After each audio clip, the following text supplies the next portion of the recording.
When you stop recording, blah, blah, blah, blah, blah. Wait a minute.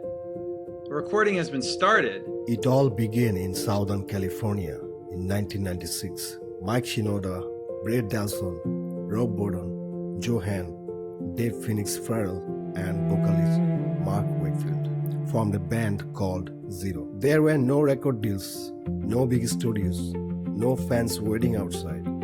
Just 6 friends, a small bedroom studio, and one impossible idea. Mike believed heavy guitars, hip-hop, turntables, and honest emotion could exist in one band. Most people thought that idea would never work, but every great revolution begins with someone willing to be different. In 1997, Zero recorded their first demo tape. 4 songs: Fuse, Reading My Eyes, Stick and Move, Rhinestone. Confident in their music, they sent those recordings to record labels across Los Angeles. The response was always the same: no, too heavy, too different, too experimental. The music industry couldn't understand what Zero was trying to create, but every rejection only strengthened their determination. They weren't trying to fit into the industry, they were trying to change it.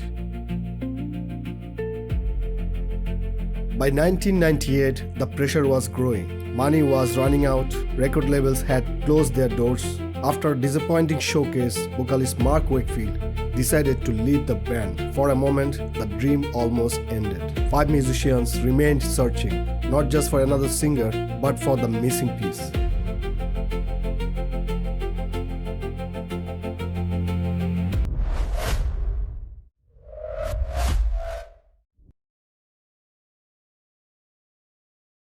Then everything changed. Former Warner Bros. Executive Jeff Blue recommended a young singer from Arizona. His name was Chester Bennington. March 20, 1999, his 23rd birthday. Instead of celebrating, Chester locked himself in a recording studio. Using Zero's instrumental demo, he recorded vocals for a song called Picture Board. When Mike Shinoda heard the tape, he couldn't believe what he was hearing. Chester could sound vulnerable one moment, then unleash incredible power the next. The search was over. The missing piece had been found. Zero had finally found its voice. Soon after, the band adopted a new name, Hybrid Theory. The chemistry was undeniable. Warner Bros. Records gave the band a chance, but before the album's release, another obstacle appeared. The name Hybrid Theory couldn't be used because of a trademark conflict. So the band chose a new identity. Inspired by Linkin Park in California, they became Linkin Park. On October 24, 2000, Linkin Park released Hybrid Theory. Nobody expected what would happen next. The album went on to sell more than 32 million copies worldwide, becoming one of the best-selling debut albums in music history. And the winner is... Linkin Park! We would like to thank all of our fans because they are the reason why we are here. The award for the best rock and roll video goes to... I'm so embarrassed, dude. I can't open it. Just open it. You open it. It's okay, man. You'll win an award for being a genius singer. The award goes to Linkin Park. Earning diamond certification in the United States. Then MTV started playing their music, one video after another, and suddenly Linkin Park was everywhere.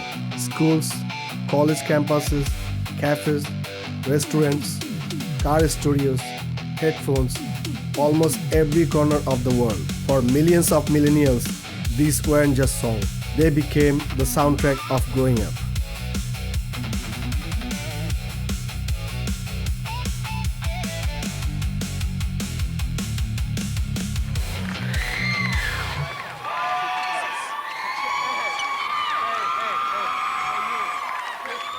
First and foremost, we'd like to thank our friend and director, Mr. Hahn.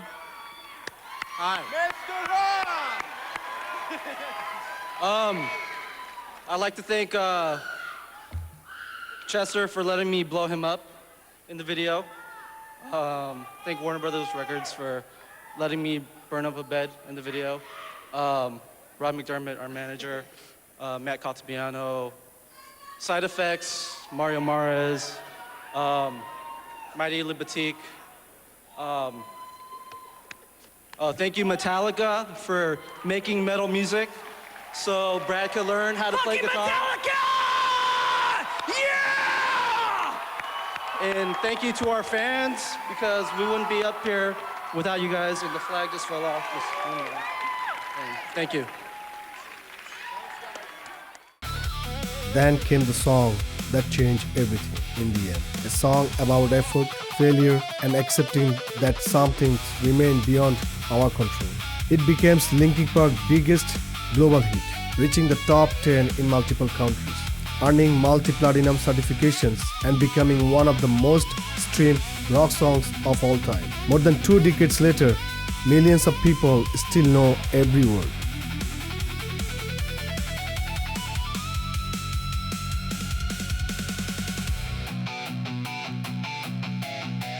As the music is spread across the world, so did the crowds. Festivals became seas of people. One of the defining moments came at Rock am Ring, where tens of thousands of fans sang every word back to the band. It was more than a concert. It was proof that Linkin Park had become a global movement. I don't know if anybody out there can relate, but like, I have a hard time with life. Most of my suffering is self-inflicted. My suffering comes from what happens inside my head. It has nothing to do with anything else. It's not like it's coming from some external source that's making me feel that way. I don't say nice things to myself. Like, there's another Chester in there that's like, wants to take me down. When I'm stuck up in here, it's all I can think about. And whatever that thought process is, whether it's a negative thought process, whether it's a depressive thought process, or fear, or whatever, I kind of get stuck there. My whole life, I've just kind of felt a little off, and especially when I'm like stuck up here, like, this is like a bad neighborhood, and I should not be in there alone. I can't be in there by myself. Most of my problems are always problems that I cause myself. Life is so weird. You know, I mean, there are like periods of time where I feel like I've got it, like all my stuff together. And then there are periods of time where I'm just like, I am such a failure at everything, and I just like, I can't do anything right. Like, I'm a horrible dad, I'm a horrible husband. You know, I'm just like, ugh. I tend to have a hard time with life. If I'm happy, I want to get out of it. If I'm sad, I want to get out of it. If I'm just like blah, I want to get out of it. You know, life throws a lot of things at you. I think people may find this kind of strange. Life never leaves you with a stretch of time where there's nothing really going on. Right when you think you've got it all figured out and everything's good, it just comes and kicks you right in the nuts. And then every time you think it can't get any worse and that life sucks and it's never gonna get better, the sun comes a-shining. So wake up. Sometimes we get caught up on the one thing that's bad. There's 30,000 people like going up, going, yeah. And I see the one dude who's just like, I hate you. But and I'm like, why? And I have to, and all my attention goes to that one little flaw. Yeah. You know, and like there's all this great stuff going on, and like I'm not even paying attention to. But all the I great think a lot of I, lost some really close people to me quickly and was having trouble with all of my relationships. Not just like at home, but like with my friends, with just myself, everything. Life got really weird and really hard all at one time. And I find that whether it's substances or whether it's behavior or whether it's like depressive stuff or whatever it is, like if I'm not like actively like getting out of myself and being with other people, like being a dad, being a husband, being a bandmate, like being a friend, helping someone out, like if I'm out of myself, I'm great. If I'm inside all the time, I'm horrible, I'm a mess. And then I was like, yeah, depressed, and I was like, drinking again, and then I was like doing all this stuff, and I was just like, dude, like this is crazy. It was just really tough. There was a few times over the last couple of years where I was just like kind of like ready to throw in the towel and just kind of give up on everything. Some people can probably not imagine this and actually relate to it, but imagine not being able to even do anything by yourself.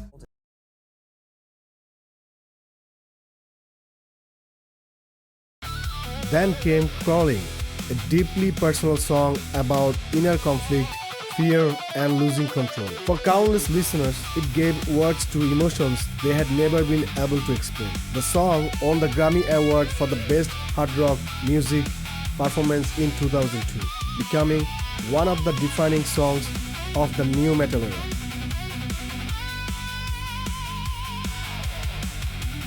The first single, One Step Closer, introduced the world to Linkin Park's explosive energy. Its unforgettable scream, "Shut up when I'm talking to you," became an anthem for a generation struggling to be heard. The song earned gold and platinum certifications in multiple countries and announced that a new force had arrived in rock music. Peppercut explored anxiety, paranoia, and the feelings that your own mind could become your worst enemy. It proved that Linkin Park wasn't afraid to talk about mental health long before these conversations became common.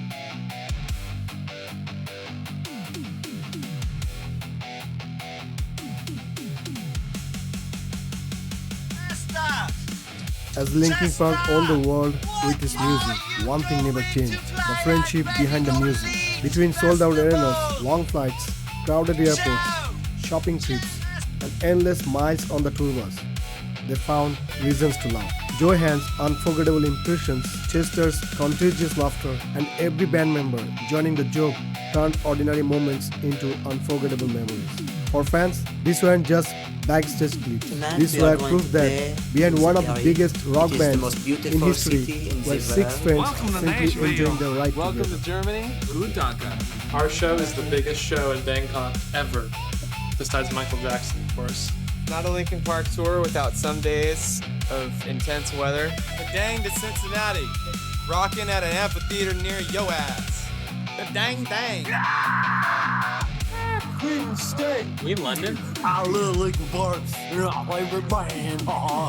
Spain is great. It's one of the only places in the world where Phoenix no está un stupid americano. Hey, get this on camera. Get this on camera. It's Linkin Park. When they go to Indonesia, Chester Bennington insists on having a black leather beanbag. Shinoda! Mike Shinoda! I'm running late. Fantastic then.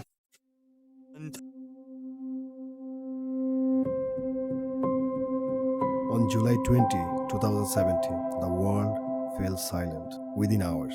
Social media was flooded with messages from fans who had grown up with Linkin Park. Flowers covered memorials, candles lit city squares. From the United States to the United Kingdom, Germany, Japan, Brazil, India, Australia, France, Italy, Russia, Mexico, Canada, Indonesia, Malaysia, and many more. Millions gathered to sing the song that had once helped them survive.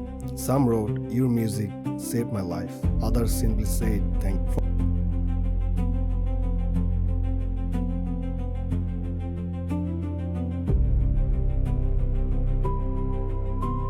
For many, it felt like they had lost a friend. But Chester's voice never disappeared. Every time someone passed play, his legacy lived on.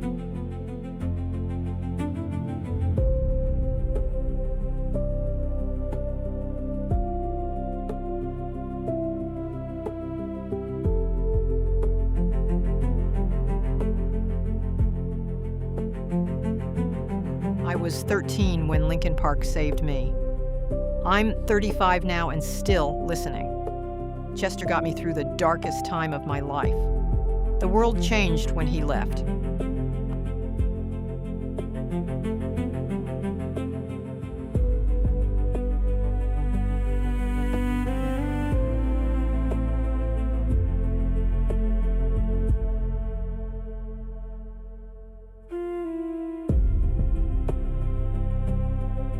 Many believed Linkin Park had reached its final chapter, but one person refused to let the story end: Mike Shinoda. From the very beginning, he had been one of the architects of the band's sound, a songwriter, a producer, a rapper, a pianist, a creative visionary. After Chester's passing, Mike faced the impossible task of moving forward while honoring his best friend. He never tried to replace Chester because some voices can never be replaced.